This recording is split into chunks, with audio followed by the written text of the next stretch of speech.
Are you really going to say you want something again? You say you want to lose weight, get in shape, start a business, fix your finances, rebuild your life. You say it with passion, with fire, with excitement. And then you do it for 2 weeks, maybe 3. Then you quit. Just like you quit last year, just like you quit the year before that. You see, talk is easy. Action is the proof. And real character? It isn't about what you do when it feels good. Real character is staying true to the promises you made to yourself long after the mood you made them in is gone. Because if we only worked on the days we felt motivated, none of us would accomplish much. Success doesn't come from doing the work when it's easy. It comes from showing up when it's hard, when it's inconvenient, when every fiber of your body says, "Not today." Most of you are still living on feelings. When you feel like working, you work. When you don't feel like working, you sit down, scroll your phone, distract yourself, and call it rest. For you, it's all a feeling. But here's the truth. Your problem isn't that you can't be excellent.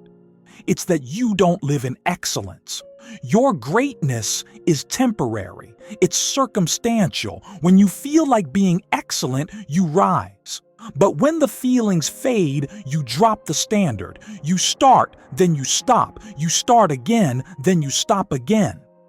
Your progress is a broken record of half-finished attempts. And here's the hard truth. Nothing in your life will change if you keep living this start-stop cycle. Nothing will ever be sacred to you. Nothing will ever last. Nothing will ever pay off because you never stay in the fight long enough to see the reward.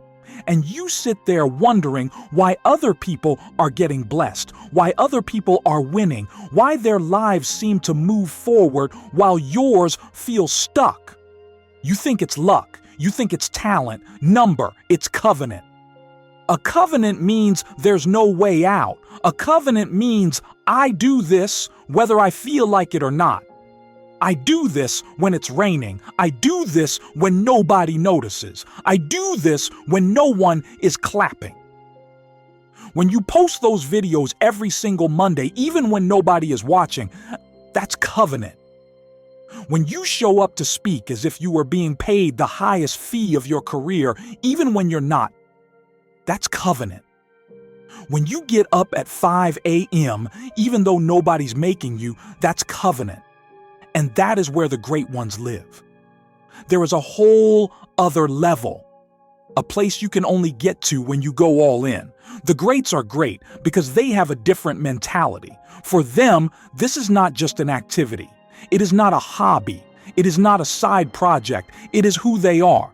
It's what they eat, what they breathe, what they sleep, what they dream about. It consumes them. It owns them.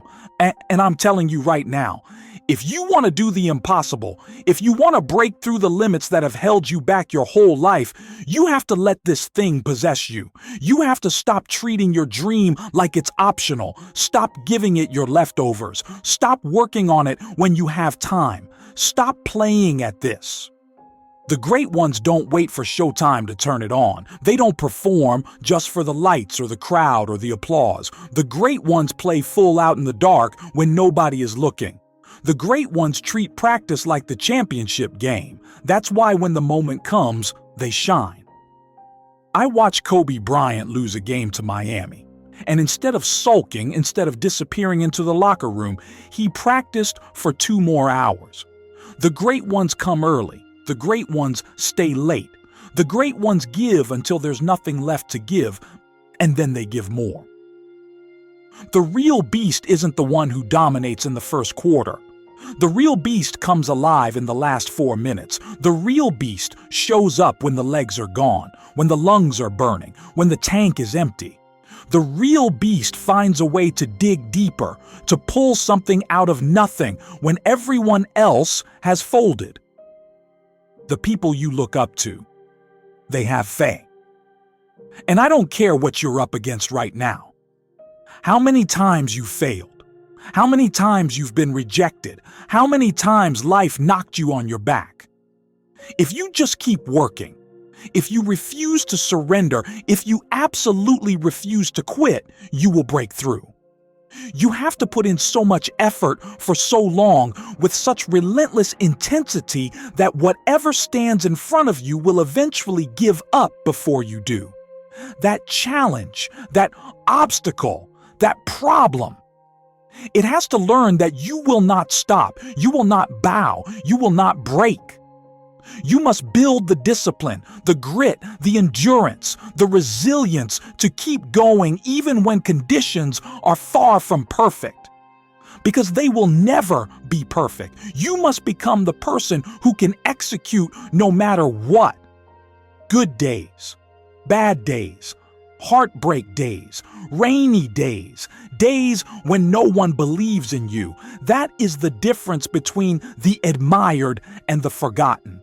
The people you look up to, they have failed more times than you've even tried. They have lost, been embarrassed, been broke, been divorced, been counted out. And they just kept going. They didn't wait until conditions were perfect. They didn't quit because they looked foolish. They were willing to look stupid for as long as it took to win. That is the person you must become. Someone who is willing to get beat up, who is willing to look silly, who is willing to sacrifice comfort, who is willing to keep getting up again and again, no matter how many times they fall, until there is no other possible outcome but victory. Because if you can learn to execute the actions that lead to success, regardless of how you feel, regardless of the chaos around you, regardless of what anyone else thinks, how can you possibly lose? You can't. So stop waiting, stop talking, stop planning, start moving, start building, start living like everything depends on this. Because it does. Today is the day you make the decision to be relentless, to be unstoppable, to go all in and never look back.